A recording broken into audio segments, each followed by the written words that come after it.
Bien, vamos con lo anunciado. Eduardo Segarra está con nosotros, investigador principal de GRADE. ¿Cómo estás? ¿Qué tal, Eduardo? Bienvenido. Bien, gracias por estar la aquí. invitación.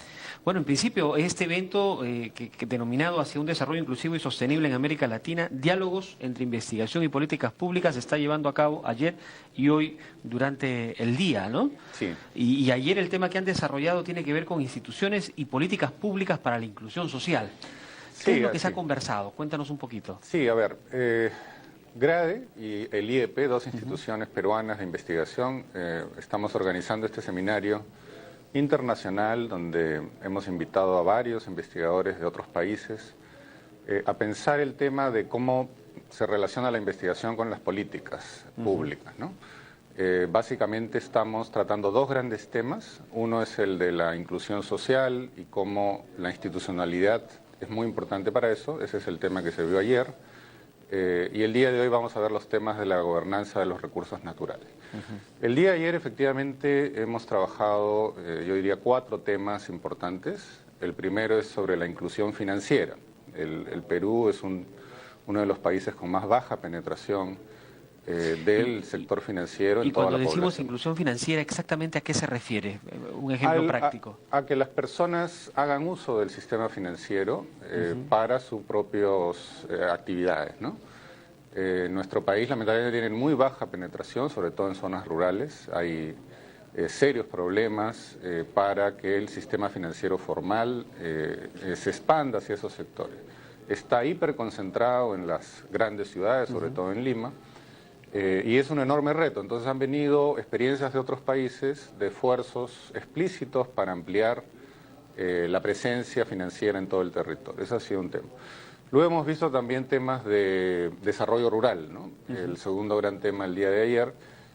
Ahí estamos planteando o hemos planteado el asunto de cómo darle a los sectores rurales un espacio mayor en el crecimiento económico. Uno de los problemas que estamos teniendo en nuestros países es que el desarrollo global solo se está concentrando en los sectores urbanos y hay poco arrastre hacia los sectores rurales, ¿no? Entonces, ¿y qué es lo que habría que hacer para tratar de hacer más justa este crecimiento económico? Bueno, a partir de la premisa de que desarrollo no es igual a crecimiento, ¿no? El crecimiento puede ser una condición necesaria, pero no es suficiente. Para tener desarrollo, si bien el mercado es importante, no es suficiente. Tiene que haber políticas públicas fuertes. Los sectores rurales están en enorme desventaja, tienen menos activos, tienen menos acceso a una serie de servicios y obviamente están dispersos en todo el territorio nacional. Sin embargo, es un sector fundamental para el desarrollo del país, porque ahí vive más del 30% de la población.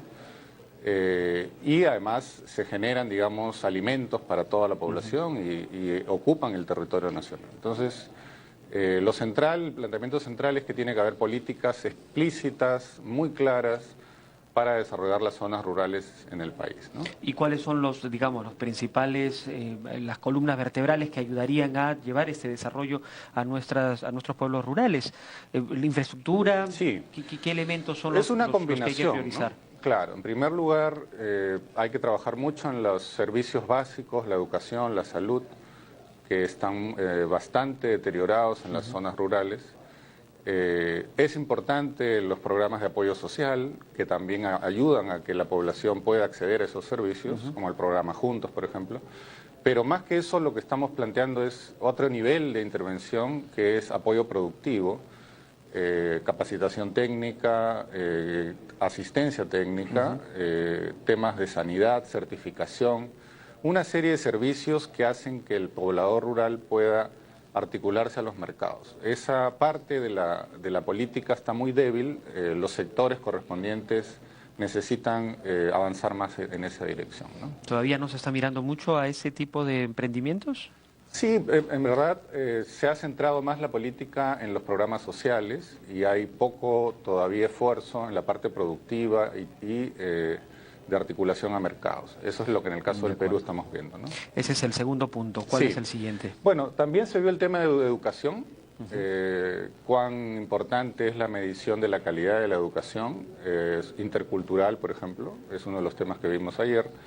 Es un gran tema de inclusión, el tema de qué hacer y cómo nos integramos en el país como nación con sectores minoritarios o sectores culturales diversos, ¿no?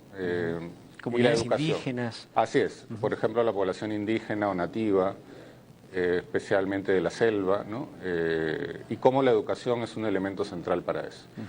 Y finalmente vimos otro tema general que tiene que ver con el significado de la geografía, como un tema muy importante que influye en las instituciones y en la economía, ¿no? Y el Perú tiene una enorme diversidad geográfica. Y diversidad, ¿no? sí, pues. Así es. Ahora, bueno, generalmente lo que nosotros logramos entender es que se asocia la mayor flujo de capitales, mayores inversiones para generar más empleo, tener mayor dinero en las familias para poder mejorar nuestra economía. Y casi todo se centra en ese sentido. Es más, el Ministerio de Economía ha hecho una propuesta de una serie de medidas que ayuden a promover mayores inversiones en nuestro país. Y esto en algún caso ha generado una reacción también sobre algunos otros sectores que indican que este tipo de medidas podrían estar afectando el desempeño, por ejemplo, del Ministerio del Ambiente. Creo que es parte del tema que probablemente hoy van a discutir ustedes en ese sentido. Sí. ¿Qué opinión tienes al respecto? Sí, bueno, hay un nivel de preocupación porque el Perú recién empieza a armar su institucionalidad ambiental, ¿no? El Ministerio del Ambiente ha sido creado hace muy poco tiempo. Está recién aprendiendo, instalando algunos elementos normativos y regulatorios. Y en realidad preocupa que este paquete de medidas termine debilitando lo que se estaba empezando a hacer, ¿no? En particular, parece ser una de las propuestas o las medidas es postergar la capacidad del Ministerio de imponer sanciones a los infractores de estándares ambientales. Ahí es donde se da esta típica confrontación entre el crecimiento y el desarrollo, porque puede ser una medida legítima para promover el crecimiento, pero puede contradecir la necesidad de un desarrollo sostenible en el país. Hemos tenido efectivamente varios años de crecimiento económico y es muy importante, pero esto ya tiene que empezar a ser acompañado por un equilibrio en la búsqueda de un desarrollo sostenible. Si no, lo que vamos a hacer es que el crecimiento cada vez va a ser más inestable, menos sostenible, y a la larga vamos todos a tener y sacrificar el desarrollo de nuestros hijos y nuestros nietos, ¿no?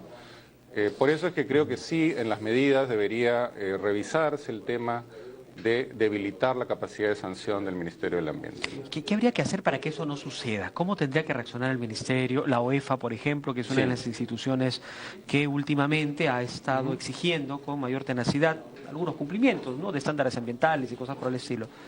Sí, ahí, bueno, la medida en el caso de la OEFA es que ya no va a usar las multas o las sanciones para su presupuesto, lo cual nos parece positivo, ¿no es cierto? Pues no debería ser así. No debería ser así, eso está claro.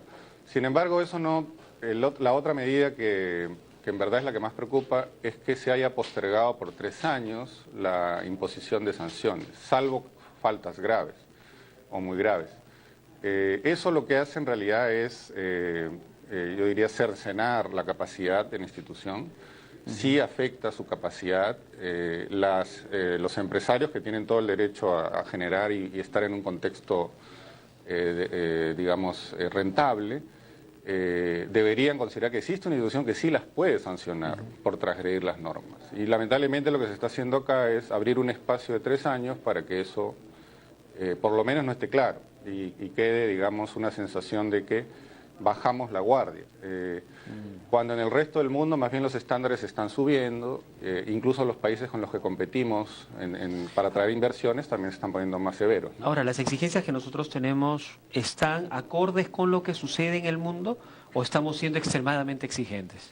No, es claro que nuestros estándares aún están por debajo de los que tienen, por ejemplo, países con los que competimos, como Chile o Canadá o Australia, que son países de gran inversión minera, ¿no?, que es lo que más preocupa. Entonces, en realidad no se entiende mucho por qué estamos... además, tampoco se entiende por qué esas medidas reactivarían la economía. En realidad, en el corto plazo, parece ser más un problema de demanda externa el que está afectando a la economía peruana que un problema de oferta interna, ¿no? Entonces, en fin, son decisiones. Nosotros nos parece que, en todo caso, el ministro del Ambiente está planteando que todavía hay espacio para contrarrestar esto y esperemos que eso ocurra, ¿no? Sí, pues encontrar la forma, ¿no? A final de cuentas, de evitar que no se afecte efectivamente las inversiones, pero tampoco sin sacrificar estándares de calidad que necesitamos, que cumplan los empresarios que vienen a invertir en nuestro país, ¿no? Yo creo que eso es legítimo. Así es. En ninguna parte del mundo es contradictorio un crecimiento económico con un desarrollo sostenible. Eso es lo que el seminario en realidad plantea como tema de fondo, que no tienen que ver los empresarios ni los gobiernos al desarrollo como un enemigo del crecimiento. Ambas cosas son conciliables y muchos países lo han logrado, ¿no? Ahora, siempre hay un actor intermedio, ¿no? O en todo caso que está entre los dos frentes, que terminan siendo las comunidades en la zona de influencia donde hay inversiones, sobre todo en actividades extractivas, por ejemplo. En el Perú ya hay una mayor conciencia respecto de cómo tienen que intervenir estas empresas, estas grandes industrias, cuando tienen que contribuir al desarrollo también de las comunidades que impactan directamente cuando desarrollan su actividad. Yo creo que hay un sector de la gran empresa que ha aprendido y ya está trabajando muy bien con las comunidades, ¿no? El ejemplo típico es el caso de Las Bambas, que es un proyecto muy importante. Sin embargo, todavía hay una larga lista de conflictos latentes o existentes, ¿no? Todavía falta aprender mucho y al propio Estado también le falta aprender mucho.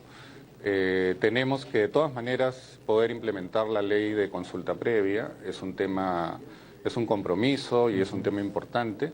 No obliga, digamos, no es, como se dice, vinculante, pero es muy importante para que las comunidades puedan expresar su opinión sobre los proyectos. Yo creo que hacia eso vamos, pero digamos, a veces la coyuntura, la desaceleración, elementos externos. Claro, elementos externos nos dejan esa agenda para después. Decimos, bueno, dejémoslo para el futuro, y eso creo que es un error, ¿no? Yo creo que son problemas de ahora. No deberíamos retroceder en esos ámbitos, ¿no? Bien, bueno, finalmente, algo más que quisieras agregar. ¿Quiénes han venido a participar en este importante seminario internacional? Bueno, tenemos en realidad investigadores de varios países, de México, de Colombia, de Centroamérica, de Chile, de Brasil. Han venido dos profesores notables de Estados Unidos, de la Universidad de Stanford, el profesor Stephen Haber, ¿no?